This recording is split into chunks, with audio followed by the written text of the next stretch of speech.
You know, I really enjoy shooter games, especially third persons. But unfortunately, growing up as a kid with a Wii, my options were limited. But as the years went on, and I got my own PS4 and also had my own money to buy games, I was able to expand my list of games, especially of the shooter kind, that I could play. And one of the series I was always really interested in trying was the Uncharted series. Naughty Dog's original third-person adventure and shooter game was a hit and spawned several sequels and even a spin-off game, and the game's main hero, Nathan Drake, has become a recognizable icon and one of Sony's many, many unofficial mascots. So, because I have a lot to say about these games, and also because I wanted an excuse to go back and replay them, I thought, why not make videos about the series? So today, we'll be taking a look at the game that started it all, Uncharted: Drake's Fortune. This game originally came out in 2007 as a launch title for the PS3, which no one bought at first because, geez man, $600? No. But once the price went down and people finally started buying it, they realized, hey, this Uncharted game is actually pretty cool, and the game performed well. Well, now I do own the game on PS3, we're instead going to play it on the PS4 through the Uncharted collection because I want to. So let's get into it. The game starts, like most good things, with a quote from some dead guy, and we're then introduced to two of our main characters, Nathan Drake and Elena Fisher. They're opening up a coffin they found in the sea belonging to a fellow named Francis Drake, who is supposedly related to our hero Nathan. Inside the coffin is not a body, but a journal belonging to Francis filled with his notes that lead to El Dorado. Nate and Elena start arguing about her rights for footage as she's a journalist, but they are interrupted by some pirates. Nathan pulls out some guns, explaining they're going to have to fight their way out, and Elena is like, okay. Yeah, I mean, it always feels kind of weird how she's just willing to start killing people. It's kind of a staple in the series, like, people will literally go from just murder everybody during the gameplay to, like, a remorseful hero in the cutscenes. Really doesn't make sense. I get it's a life or death situation, but come on, you'd think they'd have a little more hesitation.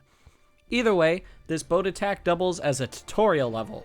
The game is a cover-based third-person shooter. You can roll into or between cover, point, aim and shoot, hip fire, and even fist fight people, which really isn't that useful considering most people have guns, but whatever.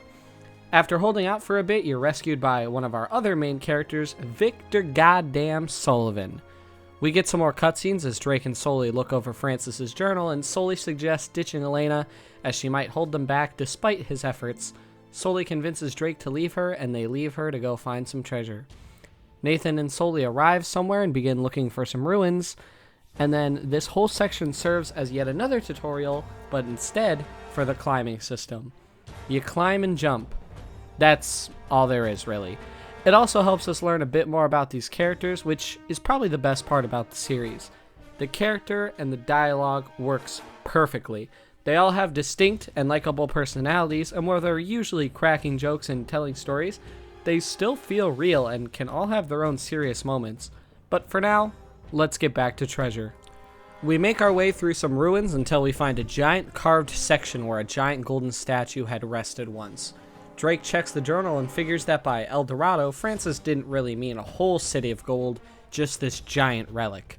Sadly, it's no longer here, but there are tracks leading to where it might have been taken, so we follow them until we find a giant German U-boat, which seems a little out of place, so Nate decides to check it out.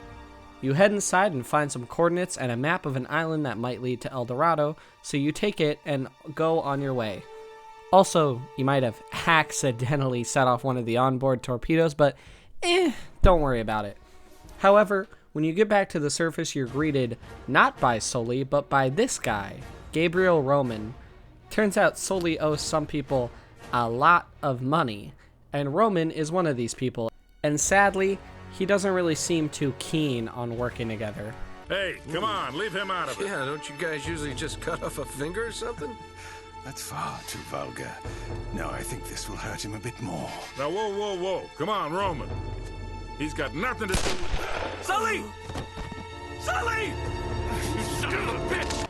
If you're ever wondering how good writing can impact a story, we've only known Sully for like 20 minutes, and I felt something there. Sully, you'll be missed. Luckily, that torpedo we activated goes off and it gives us some time to run away.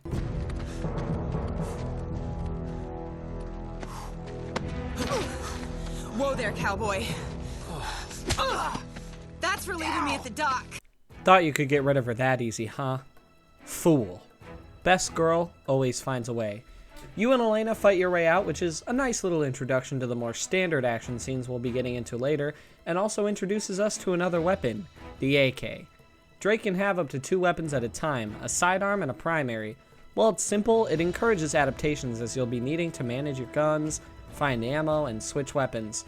Sometimes during combat, which is where it gets interesting, you'll boom, kill a guy, grab his weapon, boom boom, kill 2 more dudes, have to switch to your pistol, keep fighting. It gets pretty intense, and it can lead to a bunch of different varied gameplay. No 2 playthroughs will be the same, and that's a good thing. Now, once you and Elena find a way out, you immediately head to this island as there's competition and you're all racing there for El Dorado. You're chilling, discussing strategy, when the plane starts getting attacked and you're forced to bail. Turns out Roman beat us there and has already begun blocking off the island so he can find the treasure first. We survive, somehow, but we've been separated from Elena. Time to find her. On our way to find Elena, let's talk a little more about gameplay in terms of guns. This game doesn't really have a lot of them, and they can be split up into pretty certain archetypes. You've got your standard pistols, the good one and the bad one. Heavier grade pistols like the revolver and deagle, 1 non-pistol sidearm in the mini Uzi, and then for primaries you got the AK and the M4, the Moss and Spaz shotguns, a single sniper rifle, and 1 grenade launcher. There's also an MP40, but it's only really available for like 2 chapters, so there's not too many options, and some of the guns, like I said, perform pretty similarly. So when you think about it, it might not even be that many weapons. But the way each type handles is where it shines. Pistols are good all around, pretty accurate, decent ammo pickups, but the damage isn't really there sometimes. The heavier pistols have extremely low ammo, but they do great damage and can even one-shot weaker enemies. Rifles carry a good amount of ammo, but you're probably going to end up blowing through it pretty fast if you don't land your shots. Shotguns, on the other hand, don't really have a lot of ammo, and you're unlikely to keep finding ways to replenish it regularly, but the damage is insane as long as you're waiting for guys to get into close enough range. Snipers only ever really have 5 bullets, but they do crazy damage, and they even have a scope, so make your shots count. And finally, there's grenade launchers, which are great at dealing with crowds, but they usually only have 1 or 2 shots, so again, you really need to make them count. It's not much, but the differences factor a lot into gameplay. You'll constantly be asking yourself which weapon you should take into a fight, and since it often comes down to which one has more ammo, you might end up using a weapon you don't frequent. It's an interesting way to change up player habits, as you can't really just choose any specific weapon to rely on the whole game. But for now, let's get back to story. We find Elena snooping around some abandoned fortress and go to catch up with her but get captured instead. When we wake up, Elena comes to our rescue instead, but first we're introduced to another one of the main villains, Eddie Raja. Are you sure? Get out of my way, puto! Pt1, open this goddamn door! Oh, crap. Hey, Drake. Eddie Raja. I should have guessed. Fascinating document, huh? Seems like this Sir Francis was in my line of work. He's my favorite out of all the villains, seeing as how he has... oh, what's it called? Oh yeah, a personality. Because Roman's just like, oh, I want money, and I don't like that Drake guy. And Navarro was like, I also want money, and... yeah, actually, that's all I really know about him. But Eddie is entertaining. He's got history with Drake, and their interactions are great as their characters bounce off each other well. Either way, we escape with Elena, and she shows us some footage she got of the boathouse. Elena's hoping that's where we'll find the missing boats, but Nate seems focused on using the boat that's there currently to escape. That's our ticket out of here. Come on. Our ticket out of here? Are you giving up? Maybe you hadn't noticed, but we're kind of outnumbered. We're doing fine so far. I don't know. Elena, I don't need your bullet-riddled corpse on my conscience. Let's go. Oh, please. You quit if you want to, but don't use me as an excuse. Fine. It's me, okay? I am quitting. Are you coming or not? So that's it. You're just gonna forget about the treasure and forget about Drake? God damn it, this is not worth dying over. Okay. Okay. This is a good example of what I was saying earlier. Even though the characters are often joking around and wisecracking everything they see, they still have plenty of serious scenes, with character growth. Drake is an overconfident adventurer always looking for another treasure, but after losing his friend and almost his own life, he's begun to think maybe it's not worth it to keep going given the stakes. Meanwhile, we have him clashing with Elena, who at first was only really here to catch a story for her career, but has seemed to become more interested in the treasure itself and thinks they'll be fine. But she makes a good point that they do have to go back to the boathouse anyway to leave, so why not look around while we're there? Drake agrees and they head over. They split up when they first arrive, but Elena soon catches back up to Drake with some crazy news. No, Nate. What are you You doing? really need to watch this. Just What? Don't forget the stuff on the dock. and hello. He's alive. That's right, Sully's alive, which is now a good enough reason for Drake to stay on the island. They head farther inland towards where Sully was headed, but the atmosphere here is a bit different. They find some weird spike traps, which we actually saw earlier, but Drake notices something peculiar about them. Come on, we left those clowns in the dust ages ago. Oh my god! That's disgusting. Oh, I wish I had my camera. So what? The Spanish booby trapped the island to protect their gold? This wasn't made by the Spanish. Take a closer look at the spikes. You have got to be kidding me. This is from our plane. Wait, that doesn't make any sense, though. Why would someone set traps like this when their own men are crawling all over the island? They wouldn't. Huh, that's kind of odd. But we press onwards anyway and search for Sully. Honestly, this is where the game picks up a lot and starts to get really good. When I was recording for this video, I was having a good time so far. The game was still fun, but I felt it was lacking a little bit when comparing to the other games I had remembered. But once we arrive at the other part of the island, I began to remember what made this game really good. Maybe it's because the mystery of what the island really holds starts ramping up, maybe it's the new enemies and weapons we get access to, or maybe it's just the atmosphere of the new area, but it hooked me even though I'd already played this game several times already. Either way, after hearing some guards say Sully was being held in the library, we make our way over to meet up with him. Oh, man, it's about time you showed up. Well, you're looking awfully good for a corpse. So you brought the girl after all, huh? The girl? Hey, if it wasn't for her, you wouldn't be getting rescued right now. If this is a rescue. What the hell does that mean? You gotta admit, Sully, this all looks a little shady. Yeah. I mean, you tipping those guys off? And miraculously showing up alive? Now wait a goddamn minute. Roman had a contract out on me. I needed to buy some time. All right, stupid mistake. I didn't realize they'd try and track us. Sully, we would have been headed home with the treasure by now if you had just for once kept your mouth shut. And you might have thought of checking for a pulse before running off and leaving me for dead. Look, none of that matters now. All right, so how is it you're standing here breathing and all, huh? You are not gonna believe this. Huh? No way. Old Francis took a bullet for you. Yeah. Now, with Sully back in our squad, the treasure just seems even more obtainable now than ever. We find some secret paths under the library and climb the tower yet again to find a clue as to where we might be able to find the treasure. After driving Roman and Navarro away from the monastery, we meet up with Sully and Elena and investigate the place. After finding yet another secret passage, we head in, but unfortunately get split off from Sully and have to look for another way out. We have another confrontation with Eddie though, and if you haven't noticed, I've been trying to intersperse talking about story and gameplay so I don't talk about one for too long in a row, so it's time for another random gameplay tangent, this time in reference to difficulty. Difficulty is important, and I think the Uncharted games have some perfect difficulties. The only issue is that they have way too many. So let's fix this issue, shall we? If you've ever touched a video game and you know how to operate a controller, you should not be playing anything less than hard. Anything below hard is a joke in terms of gameplay. So, if it's either your first time with the series, or maybe you're just looking for more of a casual playthrough, I'd go with hard. Now, maybe you're a little more experienced. Maybe you've played Uncharted already, and you're looking for more of a challenge.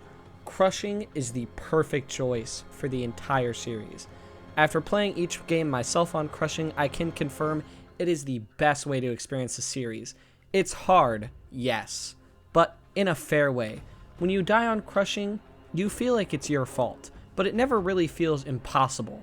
You just need to rethink your strategy and try again. And when you get that perfect run and play through a section just doing it on your first try, it feels so rewarding. So honestly, yeah, just play Crushing. Then there's the fuck you difficulty. Remember when I said Crushing was hard but felt fair? You know, at least you feel like it's possible. Brutal throws that out the window and says no. How dare you feel accomplished? You're not allowed to have fun anymore. Brutal does nothing but make me mad. It doesn't feel fair. You just lost because the AI is bullshit overpowered, and I never feel good after a gunfight. I'm just mad knowing that I'll have to sit through the same shit in like 5 minutes.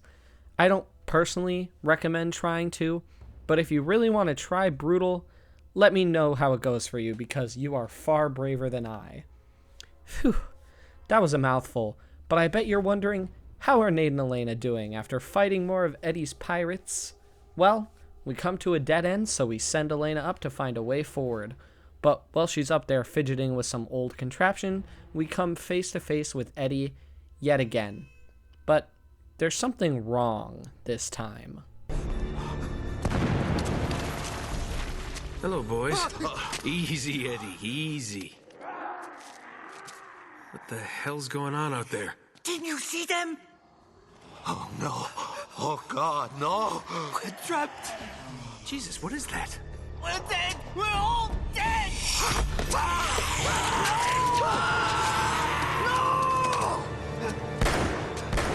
Eddie, get back here! Oh, crap. Jake, if we don't make it out of here, I just want you to know, I hate your guts. Yeah, likewise, pal. Now let's do this. I'd like to hope this caught lots of people off guard the first time. I know I was a little caught off guard, even though, to be honest, the game kind of foreshadows that some weird shit is going on. The game itself feels pretty grounded in reality, so, you know, you think maybe some weird stuff's happening on the island, but I'm sure it can all be explained normally, right? Nope. Now we gotta deal with whatever these things are. I mean, they basically just act like zombies. Wait, zombies? When did this game come out again? Oh, that makes sense. Other than the way they were introduced, I actually love these creatures. They vary up the gameplay a lot. For the whole game, we've been in cover, shooting dudes, switching cover, trading weapons, but unless you're playing on a lower difficulty, you're going to be hugging this cover like your life depends on it. Which, I mean, it does, but these monsters throw a wrench in the usual way of things. They hunt you down and try to get in close, so staying in cover will only really get you killed. You can't fight them fist to fist either, as I think claws do beat fists most of the time. Your only option is to stay moving, running, dodging, weaving, while blindly firing back at them. It really changes up your playstyle and feels pretty fresh, honestly. So, let's see how these ruffians are doing with this new threat. That's right, you ugly kunyuk! Don't mess with Eddie Raja!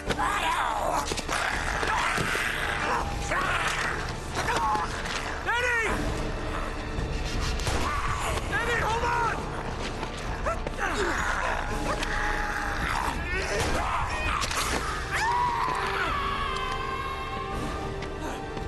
Rest in peace, Eddie. You are by far the best villain in this game, and you were criminally underused. You will be missed. Luckily, Elena gets the lift working, and you and her make a getaway with the...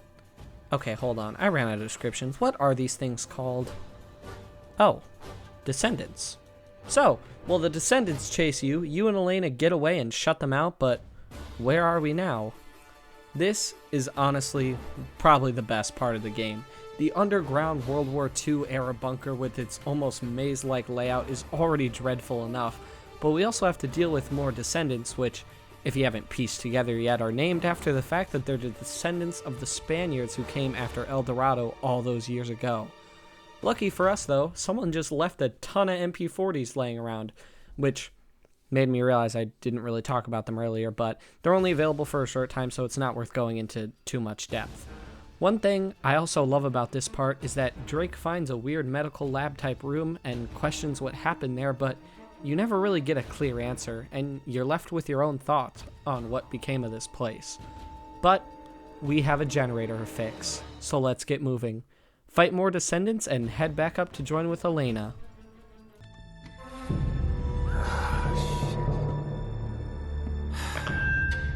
Can you hear me in there? Shit. Okay, we gotta move. We race back to the surface, meet up with Sully, and fight our way through the church and find the vault where El Dorado lies. I'ma just let this whole cutscene play out for you. Oh, man. Whoa.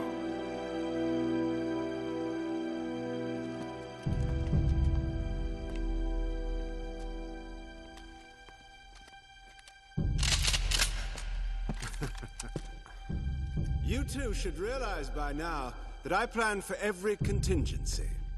Now drop your weapons. Down there. No heroics, please. Or I will kill her. Good. Now, if you'll just hang tight, we'll be with you in a moment. It's magnificent. The craftsmanship. I've never seen anything like it before. That is only a shell. The real treasure of El Dorado lies inside. Open it!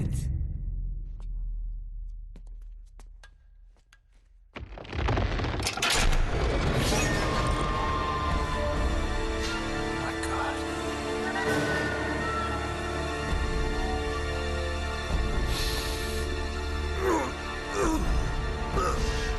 Watch this.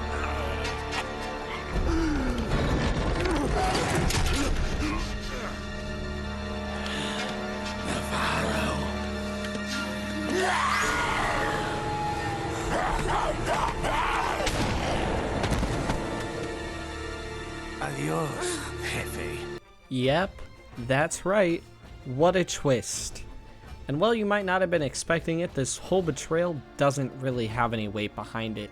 I mean, we pretty much knew nothing about Roman himself since he didn't have any screen time, but we honestly knew less about Navarro. Half the people who played this game don't even remember what his name was, even though he's supposed to be the big baddie of the game. And also, how did he know that El Dorado opened and was how it turned people into these abominations? I mean, Drake had found out in the labs that the treasure had something to do with these transformations, but even he didn't really know exactly how. Naughty Dog obviously wanted to go for the twist ending for that shock value, but they didn't really earn it here. So, for any aspiring writers out there, take a note from this game, and remember to write a character before you do anything with them. So after that, we realize we need to stop him before he uses his statue on anyone else. So we hitch a ride on El Dorado itself. Elena once again proves she's best girl, and we crash land on Navarro's ship for the final showdown. I actually really like the beginning of this part. Having to fight through these waves of enemies while being pinned down by Navarro's gunfire and having to break your cover is actually pretty intense, especially on the harder difficulties. But any goodwill I have for this part is immediately thrown out the window when we get to the boss battle. Hey, you want to see one of the worst bosses ever created? I'm gonna just show you the whole scene not edited. It doesn't deserve it. So, here we go. Hey, remember when I said I wasn't gonna edit this part any? Well, I kinda lied because I'm talking over it. The only reason I'm really doing this is because I'm kind of an idiot, and when I played through this game, I actually had my headset plugged into my controller because my monitor doesn't have speakers, but I still wanted to listen to the game. Problem is, my capture card then didn't pick up any audio, so all of my gameplay scenes don't have any audio, and I had to go back and record all the cutscenes.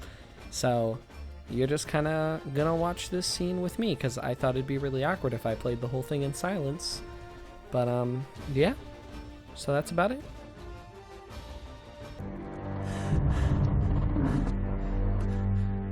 Elena! Elena! Oh, God. Elena! Come on. Can you stand? Okay, come on. Okay. You all right? Oh, Nate!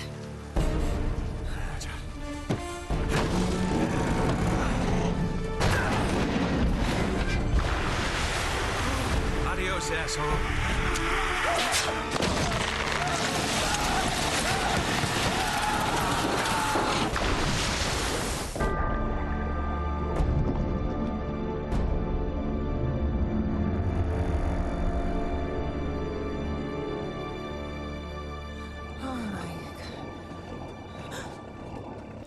And yeah, that's it.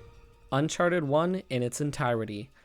Uncharted is a short game, but that's not really a bad thing because it makes it so it's almost devoid of filler. The story is just constantly moving and it feels like just one fluid motion. It also lends itself well to replays as it's quick and you don't really have to devote a large amount of time to it. I mean, I was able to beat it in pretty much one sitting for the recording and I found it extremely enjoyable. Is it a perfect game? No. But it's an excellent start for a new series, and I would recommend that if this series seems interesting to you, you give the first game a try and see what happens. Either way, I'm Twin Dragos, and join me next time for the next game in the series.